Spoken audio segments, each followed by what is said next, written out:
Good afternoon, everybody on YouTube. This is Rick Thomas from Obsolete Video Services. Today, we just buttoned up to my first Panasonic Nv-3160.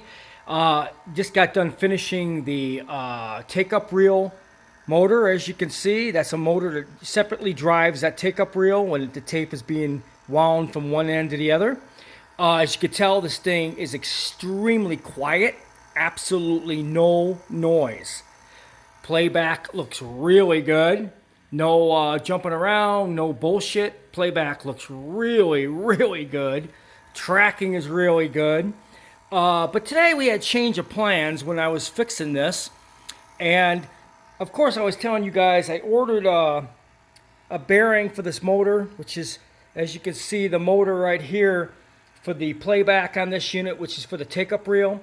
Well, they no longer make the bearings. Then on top of it, I checked the winding on this thing, and one of the windings on one side is kind of weak. So I was hoping to rebuild this motor, and I said, screw this crap. I ain't going through all this shit. But today, got really lucky. A precision motor, as you can see, with the long shaft, which I needed. Okay. This came out of a Betacam SP bearing precision motor with both red and blue wires for negative and positive, with the long extender at 14-15 volts. This motor came out of a Betacam SP. It's the actual tape driving motors. This motor works perfectly for what I need. So, anyways, I installed this one. I had to drill a few holes and modify it a little bit in the aluminum casing to get it the mount, but this thing works fantastic. Cannot believe I was able to just swap it out and get one that was very close and very similar, but more high quality, more high tech compared to the original one that was on here. So today we got this thing running.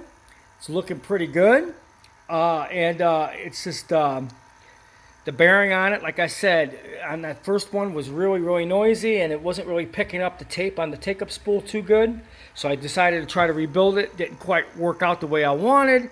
And then we stepped in with my ingenious thinking of some Betacam SP drive motors that I had laying around. And sure enough, long extension shaft. I needed a long shaft on it. It's 15 volts.